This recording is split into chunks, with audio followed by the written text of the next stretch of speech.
Nobody puts baby in a corner, and Jennifer Grey ruined her career, ruined her face, took away everything. In the summer of 1987, we saw Jennifer Grey everywhere. Her face dominated every single movie poster.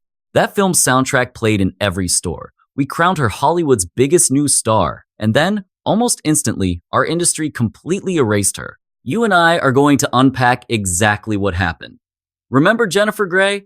We executives made sure you forgot her. Raised in the shadow of true greatness, Jennifer Elise Grey was born March 26, 1960, right in New York City. We all knew her father, Joel Grey. That Broadway legend won a Tony for Cabaret in 1967 and later grabbed an Academy Award for playing the exact same MC role in the 1972 film adaptation. To us insiders, Joel Grey remains one of the few performers ever to bag a Tony and an Oscar for the exact same character. Her grandfather was the famous comedian Mickey Katz. Her mother, Jo Wilder, worked our circuits as a singer and actress. Our business was never just a career choice for that family. Showbiz was simply the oxygen they breathed. Being raised in that house meant living deep inside the entertainment machine, without anyone ever asking if you even wanted the spotlight. We saw her attend the Dalton School, a private Manhattan academy, where she trained hard in both dance and acting. Right there, she met Tracy Pollan. Tracy quickly became one of her absolute closest, lifelong friends in the business. Following her 1978 graduation, she enrolled at Manhattan's Neighborhood Playhouse School of the Theater for 2 years of formal training. Waiting for us to give her a break, she survived by waiting tables. We cast her at 19 in a Dr. Pepper television ad. She lacked fame, but her momentum was already building. But we in the industry had specific ideas about where someone with her face belonged. We called her look distinctive, which is just our Hollywood code word for difficult to cast. She sported curly dark hair and a prominent nose that we studio heads either loved or labeled a total liability, depending on the film. That casting tension never faded. We watched it haunt every stage of her career, eventually becoming the defining tragedy of her professional life. She built her resume slowly. We gave Grey her first movie role in 1984, offering a tiny part in the teen romance Reckless. That exact same year, she booked 2 massive productions. Francis Ford Coppola cast her to play Richard Gere's sister in The Cotton Club, and Red Dawn, our big Cold War action flick about local teenagers fighting off a massive invasion right on American soil. For Red Dawn, we cast her alongside rising stars Patrick Swayze, Charlie Sheen, and C. Thomas Howell. By 1985, John Badham directed her in American Flyers, a heavy sports drama about brothers battling through a brutal cross-country bicycle race. Not a lead part, but it proved to us she had real acting range. Jumping from action to heavy drama and comedy, she crossed genres fast enough to prove she possessed genuine Hollywood versatility. By the mid-80s, our press agents grouped her with the Brat Pack, that famous rotation of young actors dominating John Hughes movies and other youth-driven projects. That label opened massive doors, but honestly, it made us executives view her as just another predictable teen movie type. She and Swayze hated each other on the Red Dawn set. They fought constantly, and Grey later admitted dealing with him back then was a complete nightmare. So when we pitched his name for Dirty Dancing, she completely balked. But before that dancing movie happened, we booked her in Ferris Bueller's Day Off. In 1986, John Hughes brilliantly cast her as Jeannie Bueller, the fiercely annoyed older sister to our unstoppable teenage protagonist, constantly ignored by the clueless adults around her, while watching her brother easily charm his way through his entire life. The role required sharp comedic timing, and she nailed it. The picture became a box office smash, reigning as one of our defining hit comedies of the 80s, and the reviewers praised her brilliant performance right alongside Matthew Broderick's title role. Behind the scenes, Broderick and Grey had secretly started dating during the actual production. When Ferris hit theaters, they were a public item. We saw them get briefly engaged, a chaotic period Grey later documented in her personal tell-all memoir. Though Matthew's version of the romance is, as she openly admits, not her story to share. Their high-profile romance, like her entire Hollywood existence back then, remained intensely public and incredibly messy. She later called working with John Hughes on that production the absolute most fun she ever experienced on a movie set. They developed a brilliant creative shorthand, a rare mutual respect that made her feel valued in a way our brutal industry rarely allowed. But the single role that flipped her entire life was approaching fast. Let's look closely at how this happened. We watched her struggle with deep fear. and total mistrust of studio handlers. We certainly never expected that little dance movie to become a classic. Honestly, Dirty Dancing was destined to flop. Eleanor Bergstein wrote the script entirely based on her own youth spent dancing up in the Catskill Mountains, and every major studio head passed on it. It finally landed at Vestron Pictures, a tiny indie outfit, with a microscopic $6 million budget. We gave the job to director Emile Ardolino.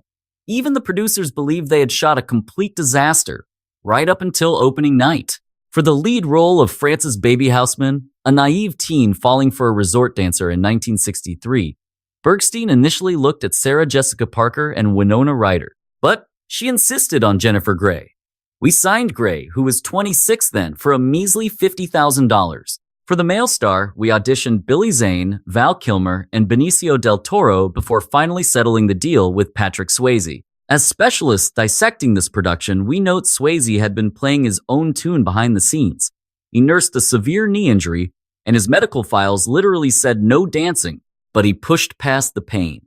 And Grey pushed past her own deep reluctance. Our location analysis points to Lake Lure, North Carolina, and Virginia's Mountain Lake Hotel in Giles County. That iconic lake lift scene? Shot in October. Thermal readings showed the water had plummeted to nearly 40 degrees. Then there is the tickling sequence, where Baby just keeps laughing as Johnny touches her arm. Totally unscripted.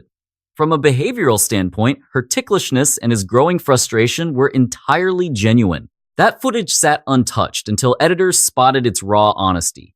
Initially, the rough cut was universally rejected by the crew and the executives at Vestron alike. Following a May 1987 Cannes premiere, industry projections predicted a total flop. It finally hit domestic theaters on August 21, 1987, facing very bleak internal forecasts. Within 10 days, it generated $10 million. 7 months later, $63 million domestically.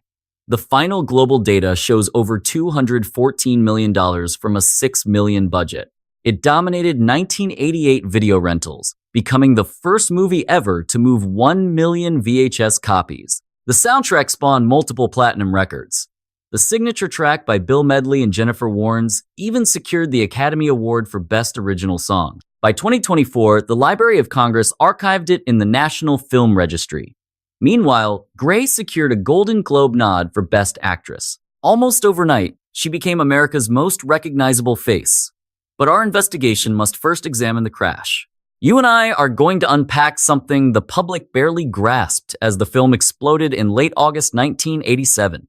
Just weeks before that massive premiere, Jennifer Grey survived a devastating, fatal auto collision. On August 5th, 1987, she and Matthew Broderick were taking a Northern Ireland vacation. Crash reconstruction shows their rented BMW drifting into oncoming traffic outside Tempo in County Fermanagh. They struck a Volvo head-on while driving toward Maguire's Bridge. The impact instantly killed the Volvo's driver, 28-year-old Anna Gallagher, and her 63-year-old mother, Margaret Doherty. Medical reports detail Broderick's fractured leg, broken ribs, concussion, and collapsed lung. He retained zero memory of the event.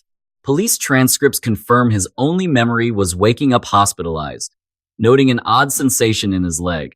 Grey sustained severe whiplash, tearing ligaments deep in her neck. As injury specialists know, that trauma wouldn't fully manifest for years. She remained the sole conscious survivor, isolated on that remote road until first responders appeared. She initially believed Broderick had died on impact. Legal proceedings formally charged Broderick with causing death by dangerous driving, threatening up to 5 years behind bars. He ultimately secured a careless driving conviction, paying a fine of just £100, roughly $175. The victim's family labeled the verdict an absolute injustice. Grey herself later classified the horrific collision as her life's defining trauma. Just days post-trauma, the film exploded into a cultural phenomenon, crowning her America's newest sweetheart. "I became America's sweetheart within 5 days of the accident," she stated on the record. The juxtaposition of that deep sorrow, the survivor's guilt, and then being celebrated as the new big thing just didn't jibe. It didn't feel good to be the toast of the town. Analyzing her psychological profile, we see survivor's guilt turning that celebration toxic. From a career trajectory standpoint, she vanished exactly when she should have been capitalizing on her massive success. She noted her most painful situations sparked her greatest growth. Then came the disastrous rhinoplasty that cost her everything. By the early 90s, our historical analysis shows she surrendered to intense industry pressure. Hollywood executives constantly signaled that her distinctly unique facial features were severely limiting her casting potential. Even at peak stardom, backroom studio executives relentlessly debated whether her nose was a marketable asset or a fatal flaw. The very same corporate machine that profited from her acclaimed performance was secretly and persistently concluding she wasn't a standard ingenue or leading lady, placing her in a commercially difficult category. Medical records show she consulted 3 top plastic surgeons before attempting rhinoplasty. The initial procedure completely failed. A structural irregularity demanded an immediate secondary operation. Surgical notes indicate this revision proved drastically more extensive. Post-operation, the anatomical shift was catastrophic. She had lost her facial identity entirely. Not even her closest associates could visually identify her. One documented incident involves an airline agent checking her ID. Flatly refusing to believe this unrecognizable woman was the famous star of that blockbuster film. She provided her own post-mortem on the disaster. I went in the operating room a celebrity and came out anonymous. It was like being in a witness protection program. She entered surgery as a known commodity and exited as a total stranger. Someone the rigid entertainment industry immediately discarded. The precise anatomical feature that anchored her massive star power and audience recognition was permanently erased. You and I know how brutal Hollywood can be. They already disliked her original look, but now they completely erased her from the board. She analyzed changing her name to start fresh, but decided against it. By 1999, she tried pivoting through humor. She played herself on the ABC sitcom It's Like You Know. The production weaponized her surgical disaster as a recurring joke, but our data shows it failed. Canceled after 2 seasons. Today, you and I are analyzing a fascinating industry case. She later called that surgery her worst mistake, triggering a long, studied silence. Our data shows the years after Dirty Dancing weren't entirely empty, but by our industry metrics, they were undeniably quiet. Our records show 1990s television work, like Murder in Mississippi and Criminal Justice. We also tracked a lone Broadway run in The Twilight of the Golds in 1993. We noted her playing Rachel Green's friend Mindy for 1 episode of Friends.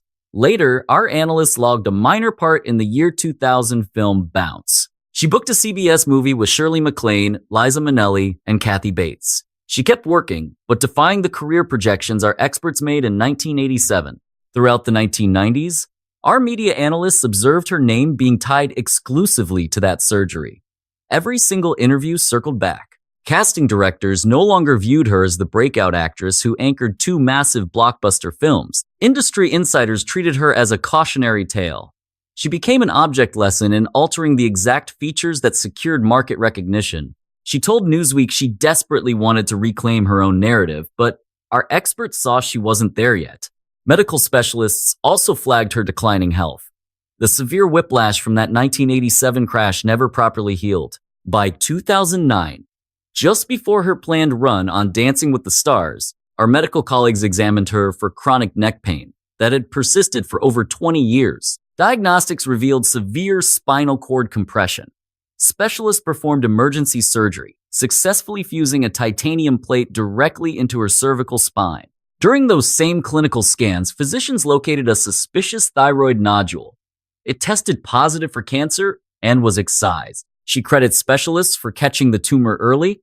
Defying medical odds, she tackled Dancing with the Stars in 2010 alongside Derek Hough, securing the season 11 trophy. At 50, she broke records as the oldest female champion. Our statisticians logged her hitting an unprecedented 6 perfect scores that season. You and I can see this was a comeback. Though it didn't trigger immediate movie offers, she stated she just wanted projects bringing that same deep professional satisfaction. Then came a catastrophic industry loss. Patrick Swayze passed away on September 14, 2009, from pancreatic cancer. He was 57. Medical professionals diagnosed him in early 2008. He spent 18 months battling the illness while shooting the series The Beast, ultimately passing 8 months after production wrapped. Our market data confirms that between Dirty Dancing and his passing, Swayze evolved into a global box office titan. 3 years post-breakout, He anchored Ghost with Demi Moore and Whoopi Goldberg. Analysts recorded it earning over $500 million, dominating 1990 revenue charts. He followed up with Point Break in 1991. We also noted his musical royalties from She's Like the Wind, a track he successfully pitched after earlier studio rejections. The industry awarded him a Hollywood Walk of Fame star in 1997, perfectly timed with the 10th anniversary re-release. Gray maintained contact with him. We observed their dynamic famously tense during Red Dawn and early Dirty Dancing production eventually mature into a deeply respectful, warm bond. Following his passing, she issued a statement. "When I think of him, I think of being in his arms when we were kids, dancing, practicing the lift in the freezing lake, having a blast doing this tiny little movie we thought no one would ever see. He was a real cowboy with a tender heart." As analysts, that quote, "about a tiny unseen movie" perfectly captures the mathematical improbability of anyone on set predicting that cultural explosion. Next up, Red Oaks, A Real Pain, and her defining memoir. Tracking her modern portfolio, she booked the Amazon series Red Oaks in 2014, portraying Judy Myers for 3 solid seasons until 2017. Critics logged highly positive metrics, praising her performance and the sharp, authentic depiction of 1980s suburban Jewish-American family dynamics. This offered a sturdy industry platform, even if audience metrics were a fraction of her peak era. By 2024, specialists noted her role in Jesse Eisenberg's feature, A Real Pain. That project secured an Academy Award for Kieran Culkin, proving to us all that Gray never stopped evolving her craft during those statistically quiet decades, completely regardless of mainstream studio attention. Then, in May 2022, her memoir Out of the Corner dominated New York Times bestseller lists. Reviewers across our industry applauded it. Jamie Lee Curtis declared it bracingly honest, while Michael J. Fox publicly recognized her remarkable talent as an author. The Washington Post praised her for exposing exactly what female talent endures in the entertainment business, and the sheer grit required for professional survival. Her text analyzes growing up as Joel Gray's daughter, her 1980s ascent, the devastating Ireland collision, and that infamous surgery. We read about her grueling career reconstruction, heavily intertwined with a deeply complex personal timeline. Tabloid experts logged her high-profile engagements to both Matthew Broderick and Johnny Depp during that same chaotic era. She wed director Clark Gregg in 2001. Their daughter, Stella, arrived that December. Following a 2020 separation, their divorce finalized in 2021. She dedicated her book to exposing the harsh realities our industry inflicts on women, especially targets who failed to meet strict aesthetic benchmarks, and the catastrophic fallout when they surgically alter themselves for market approval. She confessed she continuously processes the loss of those 2 women from that 1987 Northern Ireland crash. It's just following the bliss. Where is the flow? It's not about the outside stuff, she noted. It's the inner life. As we analyze this together, that title, Out of the Corner, directly references her most iconic cinematic moment, that legendary scene where Swayze confronts Baby's father, declaring nobody puts her in a corner. As analysts, we recognize exactly why she chose it. As an industry insider, I watched her spend decades sidelined, cornered by a rhinoplasty that erased her trademark look, and by profound grief she couldn't show. Our brutal business defined her market value by one blockbuster 87 movie. The second that iconic face changed, studio interest vanished. She also spent those long years trying to analyze her own responsibility in how her career derailed. Her recent memoir reads like a ledger of casting choices and life decisions, which calls were hers, which were mandated, and the devastating professional toll. Today, Gray is executive producing and stepping back into a new Dirty Dancing sequel currently in development over at Lionsgate. In Hollywood, this is rare. It is a chance to return not as a cheap nostalgia cameo, but as a major creative force, driving the franchise she made legendary. Whether this project puts her back on top of the A-list casting boards remains to be seen, but the fact she is 64 and still fighting for her own narrative is not something we executives handed her. She was bred from a respected lineage of performers. She trained flawlessly. She delivered 2 absolutely iconic performances in definitive 1980s blockbusters. Then, a cascade of circumstances, some her own tactical choices, some totally out of her hands, yanked her out of the audition room entirely. You and I need to realize her story isn't just basic industry cruelty. The reality is far more clinical. It is a textbook case of what happens when a star's bankability is chained to one visual identity and that visual shifts. Studio heads, honestly, did not know how to cast her post-surgery. We had never evaluated her acting talent apart from that specific, beloved girl next door face. Once the aesthetic shifted, her mainstream leading lady run flatlined. Yet she kept grinding. She authored a bestseller, dominated reality television dance competitions, and raised a family. She booked acclaimed indie roles into her 60s. For the demographic that matured alongside her, the core audience buying theater tickets back in August 1987, those consumers who burned through rental tapes and still vividly visualize that climactic lift sequence, her career arc holds massive emotional weight. They were practically aging right alongside our star. They tracked her astronomical box office rise and subsequent blackout, and for decades, many fans completely misunderstood why her screen presence evaporated. The public assumed casting directors simply moved on. They missed the fatal car crash headlines.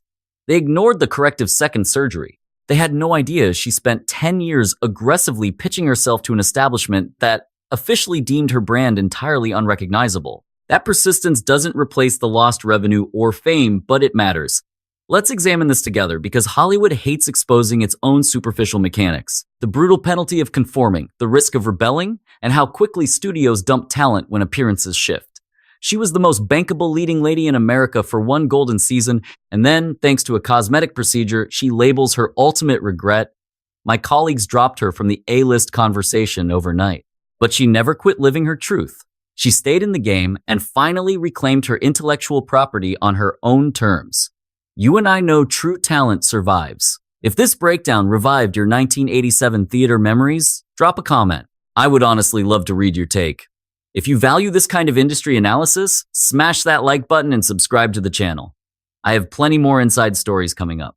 Thanks for watching.